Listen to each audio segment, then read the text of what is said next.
Hello friends, welcome back to my commerce classes. आज के इस वीडियो में हम बिजनेस स्टडी के चैप्टर 3 के पार्ट 5 में न्यू इंडस्ट्रियल पॉलिसी 1991 के बारे में डिस्कस करेंगे। न्यू इंडस्ट्रियल पॉलिसी को न्यू इकोनॉमिक पॉलिसी भी कहा जाता है, जो कि जुलाई 1991 में एस्टेब्लिश की गई थी। तो जो न्यू इंडस्ट्रियल पॉलिसी जो है वो किसके द्वारा जो है एस्टेब्लिश की गई थी और क्यों की गई थी। जो न्यू इंडस्ट्रियल पॉलिसी जो 1991 है, हम जो उस समय जो है हमारे देश के प्रधानमंत्री नरसिम्हा राव और जो finance minister doctor Manmohan Singh थे, उनके द्वारा जो है न्यू इंडस्ट्रियल पॉलिसी जो है जुलाई में लागू यानी कि अनाउंस्ड की गई थी। वो इसलिए की गई थी क्योंकि उससे पहले जो है हमारे देश की अर्थव्यवस्था जो है बहुत ज़्यादा ख़राब थी। हमारे देश में जो है 1947 जब से यानी कि देश आज़ाद हुआ और हुन तक 1990 तक जो है हमारे देश की जीडीपी भी बहुत डाउन चल रही थी और जो है हमारी फाइनेंशियल इकोनॉमी भी बहुत कमज़ोर थी, जिसके लिए जो है हमने जो है देश के प्रधानमंत्री नरसिम्हा राव और मनमोहन सिंह ने जो है एक नई इकोनॉमिक पॉलिसी जो है तैयार की, जिसको जुलाई 1991 में लागू किया। This policy gave a new direction to the economy. इस पॉलिसी ने जो है अपनी अर्थव्यवस्था को एक नई ही दिशा दी। दिस पॉलिसी अनहेड a new era by announcing new initiative for private sector. इस पॉलिसी में जो है प्राइवेट सेक्टर को बहुत ज़्यादा जो है इम्पोर्टेंस दी गई। एक नया जो है वहाँ पे इम्पोर्टेंट पॉइंट जो है प्राइवेट सेक्टर के लिए निकल कर आया। And efforts was made to remove hurdles in the path of development. और जो आपके देश के विकास के रास्ते में जो भी बाधाएं आई, उन सभी को हटाने का इस पॉलिसी में बहुत प्रयत्न किया गया। Features of new economic policy 1991। Number 1, abolition of industrial licensing. First of all जो है इंडस्ट्रियल लाइसेंसेस को ख़त्म किया गया। सिर्फ ओनली 6 इंडस्ट्रीज वर केप्ट अंडर लाइसेंसिंग स्कीम। केवल 6 इंडस्ट्रीज को छोड़कर बाकी सभी इंडस्ट्रीज का जो है लाइसेंस स्कीम जो है लाइसेंस जो है वो क्या कर दिया गया, ख़त्म कर दिया गया है। बाकी सभी इंडस्ट्री जो है फ्रीली अपना जो है बिजनेस आराम से कर सकती थे। Limited role of public sector. इस पॉलिसी में जो है पब्लिक सेक्टर के गवर्नमेंट के रोल को भी बहुत लिमिट कर दिया गया है। Number 3, liberalisation of foreign policy. और यहाँ पर जो है इस पॉलिसी में जो है न्यू इकोनॉमिक पॉलिसी में जो है लिबरलाइजेशंस फॉरेन पॉलिसी को जो है लिबरलाइज्ड कर दिया। मतलब जो बाहर के जो फॉरेनर्स थे वो अपने पैसे को इन्वेस्टमेंट ज़्यादा से ज़्यादा कर सकते थे। Foreign investment were allowed over 50% in large number of industries. The limit was raise to 100% in the same sector. यानी कि फॉरेनर जो है लार्ज नंबर ऑफ इंडस्ट्रीज में जो है अपनी जो इन्वेस्टमेंट है वो 50% से 100% तक कर सकते थे। Liberalised foreign trade. इस पॉलिसी में जो है हमने अपने बिजनेस को फॉरेन ट्रेड को भी जो है लिबरलाइज्ड कर दिया। सारी रिस्ट्रिक्शंस इस पर से हटा दी। Restrictions were removed on foreign trade. Import duties were cut and procedures जो है सिंप्लीफाइड। इम्पोर्ट ड्यूटीज, जब भी हम बाहरले देश से कोई सामान फॉरेन से कोई सामान मंगाते थे तो उसके ऊपर हमने टैक्स देना पड़ता था, डायरेक्ट या इनडायरेक्ट वे से। तो अब जो है वो सारे टैक्सेस को हटा दिया गया है। आप डायरेक्टली जो है आपका फॉरेन ट्रेड जो है उसको सिंप्लीफाइड कर दिया गया, प्रोसीजर बहुत सिंपल कर दिया। Number 5, technology upgradation. Permission was automatically given to the Indian company for signing technology. इस पॉलिसी में जो है टेक्नोलॉजी को इंडियन कंपनीज को जो है नई टेक्नोलॉजी जो है अपनाने की परमिशन दी गई। Setting up small scale industries. इस पॉलिसी में जो है छोटे छोटे लघु उद्योग, छोटे छोटे उद्योगों को जो है लगाने की परमिशन दी गई और उनको मोटिवेट करने के लिए जो है गवर्नमेंट ने उनको जो है फाइनेंशियल हेल्प भी की, जैसे कि उनको सब्सिडीज़ वगैरह दी या फिर जो है लोन उनको जो है बहुत कम रेट ऑफ इंटरेस्ट पर जो है लोन भी प्रोवाइड किए गए। तो objectives of the economic policy. Students, जो इकोनॉमिक पॉलिसी जो है गवर्नमेंट ने बनाई थी उसके क्या क्या ऑब्जेक्टिव्स थी। First of all removing the regulatory system and other weaknesses. हमने जो है इसमें regulatory regulatory system, government system को रिमूव कर दिया, और जो भी कमी पेशियाँ थी हमारे बिजनेस की, ऑर्गेनाइजेशंस की, या जो भी हमारी पॉलिसीज़ में जो भी कमियाँ थी उसको दूर किया। Second, incentives for the industrialisation in backward area. जो बैकवर्ड एरिया में जो भी इंडस्ट्रियलाइजेशंस, मतलब जो भी इंडस्ट्रीज वगैरह लगाई जाएंगी, उनको जो है गवर्नमेंट इंसेंटिव्स प्रोवाइड करेगी।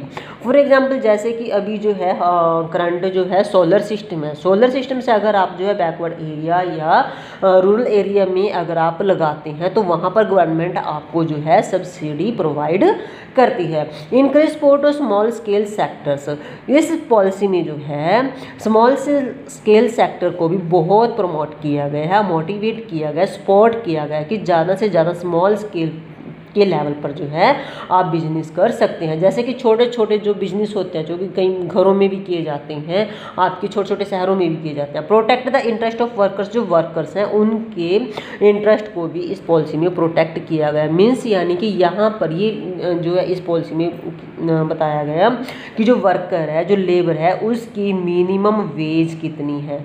अगर कोई उससे उतने कम से जो है उससे कम वेजेस देता है तो वो उसके लिए कंप्लेंट वगैरह कर सकते हैं। Major component of the NEP means new economic policy और industrial policy. 3 major component of new economic policy: liberalisation, privatisation and globalisation. Students इसको हम शॉर्टकट में LPG भी बोल देते हैं, लेकिन LPG का मतलब यहाँ पर आपके LPG गैस से नहीं है, ये बात आपने ध्यान में रखनी है। तो यहाँ पर लिबरलाइजेशन में L for liberalisation. Liberalisation means liberalise the business and industries from unnecessary control, यानी कि हमने बिजनेस को और इंडस्ट्रीज को, कंपनीज को जो है अननेसेसरी कंट्रोल से, जो कि बिना मतलब के ही जो हमने जो है बिजनेस इंडस्ट्रीज पे कंट्रोल लगाया हुआ था उससे जो है आज़ाद कर देना है, फ्री कर देना है। Was to put at end those restrictions was restrict the growth and development of nation, और जो कि हमारे देश के विकास और ग्रोथ में बाधाएं आ रही थी हैं, रिस्ट्रिक्शंस वो सभी रिस्ट्रिक्शन जो है इसमें से हटा देनी है। Features of liberalisation: abolitions of licence except few industries, कुछ एक इंडस्ट्रीज़ को छोड़कर जो है हमने सभी इंडस्ट्रीज़ के लिए जो है इस पॉलिसी में लाइसेंस को ख़त्म कर दिया गया है। No restrictions on expansions of business, business को आप जितना मर्जी बढ़ा सकते हैं, जितने मर्जी ऊपर तक आप ले जा सकती हैं, इस पर कोई भी गवर्नमेंट की जो है रिस्ट्रिक्शंस आपके ऊपर नहीं है। फ्रीडम ऑफ फिक्सिंग प्राइस और गुड्स एंड सर्विसेज। स्टूडेंट्स पहले क्या होता था कि जो भी आप गुड्स एंड सर्विस बनाते थे, जो भी प्रोड्यूस करते थे, उस पर जो है आप अपनी मर्जी से जो है रेट फिक्स नहीं कर पाते थे, प्राइस। लेकिन अब जो गवर्नमेंट ने आपको ये फ्रीडम दे दी गई है कि जो भी कंपनीज या ऑर्गेनाइजेशंस, कंपनीज हैं, अपने गुड्स एंड सर्विसेज को प्रोड्यूस करता है तो वो अपनी कॉस्ट के अकॉर्डिंग, अपने मार्जिन के अकॉर्डिंग और देश सोसाइटी के वेलफेयर के अकॉर्डिंग जो है अपने प्राइसेस फिक्स कर सकता है। Number 4, lifting of unnecessary control, unnecessary control को ख़त्म कर दिया गया है। Reduction in tax rate etcetera, और इस पॉलिसी में जो एक्स्ट्रा टैक्स थे, टैक्सेस थे, उन सब में भी जो है बहुत कमी ली गई, यानी कि टैक्सेस जो है हमने हटा दिए गए हैं। तो नेक्स्ट जो है इसके बीच आपके पास आ गया प्राइवेटाइजेशंस। अब प्राइवेटाइजेशंस में आपके पास it means giving greater role to private sector and reducing the role of public sector. Privatisation का मतलब क्या होता है कि प्राइवेट मतलब निजी, यानी कि अपना बिजनेस करना, इसमें किसी का भी कोई जो है हस्तक्षेप जो है नहीं होएगा, किसी की भी जो है कोई इन्वॉल्वमेंट नहीं होएगी। तो it means giving great role, इस सेक्टर में जो है प्राइवेट सेक्टर को जो है मोस्ट ग्रेटर ज़्यादा रोल दिया गया है, इम्पोर्टेंस दी गई है, और जो है पब्लिक सेक्टर को जो है उसमें जो है उसके रोल को कम कर दिया गया है। तो private sector requires to acquire more than 51% share in a public company then public company, then only public company transfer its ownership to private sector.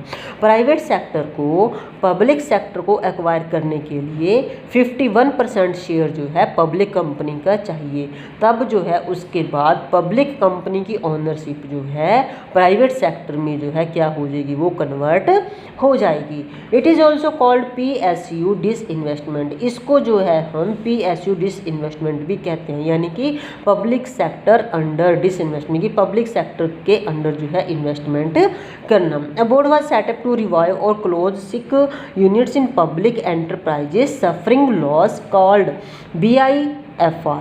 तो इस गवर्नमेंट के द्वारा एक बोर्ड एस्टेब्लिश किया गया था जिसका नाम था BIFR। ये जो है उन कंपनीज के लिए, उन छोटी छोटी स्मॉल स्केल इंडस्ट्रीज़ के लिए बनाया गया था जो कि बहुत लॉस में जा रही थी, या तो उनको रिवाइव करने के लिए उनके लिए सेटअप किया गया था कि उनको फाइनेंशियल जो है हेल्प की जाए, या फिर उन जो है सिक यूनिट्स थी जो बहुत लॉस में थी, जो अपना गुजारा भी नहीं कर पाते थे, उनको बंद कर दिया गया। बोर्ड ऑफ फाइनेंशियल रिकंस्ट्रक्शन, इसको जो है बोर्ड ऑफ फाइनेंशियल रिकंस्ट्रक्शन भी कहा जाता है। Features, public sector role reduce, इस पॉलिसी में पब्लिक सेक्टर के रोल को कम कर दिया गया है। डिसइन्वेस्टमेंट इन पब्लिक सेक्टर, और जो है जो इन्वेस्टमेंट है पब्लिक सेक्टर में जो है बहुत कम कर दिया गया है। तो इन्वेस्टमेंट कहाँ पे इंक्रीज़ कर दिया हमने, प्राइवेट सेक्टर में इंक्रीज़ कर दिया है। जो भी इन्वेस्टमेंट है प्राइवेट सेक्टर में कर दिया, जैसे कि अब बैंकिंग सिस्टम है, बैंकिंग सिस्टम का जो है अधिकतर पार्ट जो है हमने कहाँ पे कर दिया, प्राइवेटाइजेशन कर दिया। Revival of sick units, sick units को जो हमने दोबारा से रिवाइव करना, या फिर जो सिक यूनिट्स को बंद कर दिया गया है। गवर्नमेंट पार्टिसिपेशन रिड्यूस, इसमें जो गवर्नमेंट के पार्टिसिपेशन को भी कम कर दिया गया है। नंबर 3 जो है पॉलिसी का major component, that is the globalisation. Globalisation, जैसे कि ग्लोब मतलब वर्ल्ड, ठीक है, तो यहाँ पर जो है वर्ल्ड मतलब संसार। अपने बिजनेस को पूरे संसार में आपने क्या करना है, पूरे संसार में आपने क्या करना है, बिजनेस को फैलाना है वर्ल्ड में, ठीक है। तो it means integrated the economy of a country with the world economy, आपने अपने देश की इकोनॉमी को दूसरे देश की इकोनॉमी के साथ मिलकर काम करना है। There is a free flow of important export and foreign exchange regulation are also avoided. अब जो है आपको बिजनेस करने की टोटली फ्रीडम मिल गई है। There is no restrictions on the import and the export and foreign exchange regulation act are also, और जो फॉरेन एक्सचेंज रेगुलेशन एक्ट था उसको भी अवॉइड किया गया है। Following measures are taken by Indian government. Number 1, government removed restrictions on import of capital goods. Government ने जो भी इंपोर्ट्स, जो भी उसको प्रोडक्ट को